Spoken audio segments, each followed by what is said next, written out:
Hello and welcome everyone. Eternals movie is out now, and I hope you guys have seen that. If you haven't till now, and you're okay with mild spoilers, then you can watch this video, otherwise you can close this one. I had made two very important videos related to Eternals. The first one is everything you need to know before watching Eternals, and the second one is Eternals spoiler-free review. You can check these videos on my channel.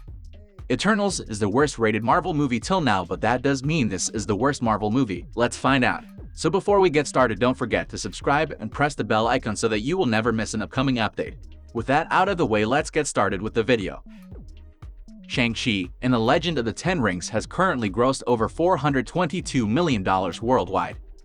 At the time of writing, the 25th film in the MCU was praised for its choreography and representation of Asian culture. Eternals appears to be far from any such praise coming its way, or at least the early critic reviews seem to suggest so.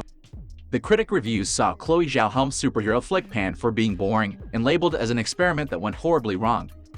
The Eternals are superheroes who lived on Earth throughout the entire saga of the Marvel films. The bunch includes Ajak, Cersei, Carissa, Athena, Kingo, Sprite, Astos, Makari, Druig, Gilgamesh. Their mission is to protect the Earth from the Deviants, which is an evil race. First, let's have a look at bad things in the movie. Marvel's movies are seldom complicated. The formula is simple. Pack in solid action with an intense villain, some crisp writing, dashes of humor. Stack up a solid cast, and stick to a simple storyline. It does appear that Eternals may have goofed on everything but the humor and the cast bit. The next thing where it lags is a representation of the origin story.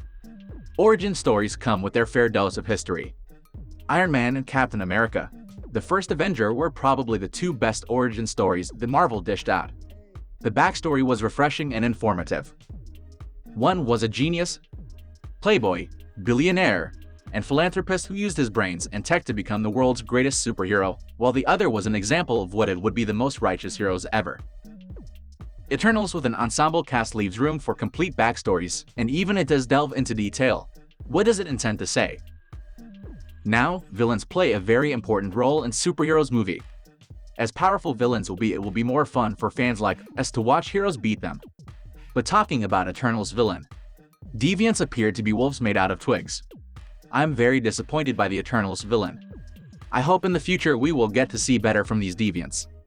Ultron was called one of the worst Marvel villains to date, and was ranked 10th in Time's list of MCU best villains, and by the looks of it, the deviants may just jostle for that spot. One of the most important things in a superhero movie is writing. The better the script, better the movie will be. But Eternals' writing is poor.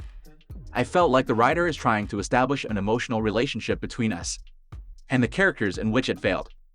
With so many characters to introduce in a single movie, I know this is not an easy task, but still writing is poor.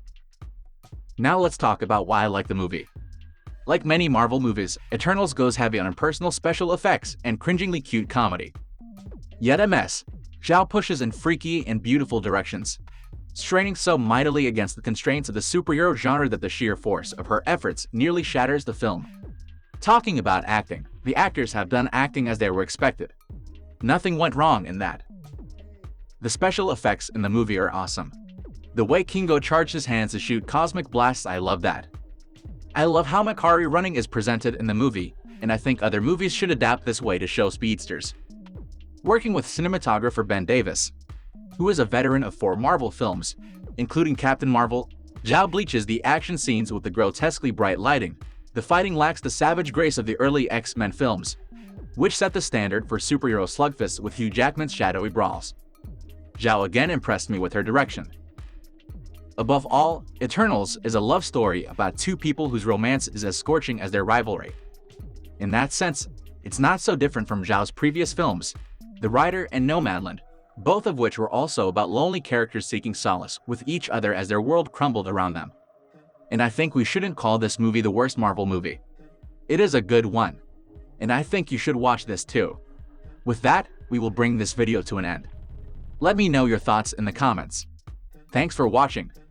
See you in the next one.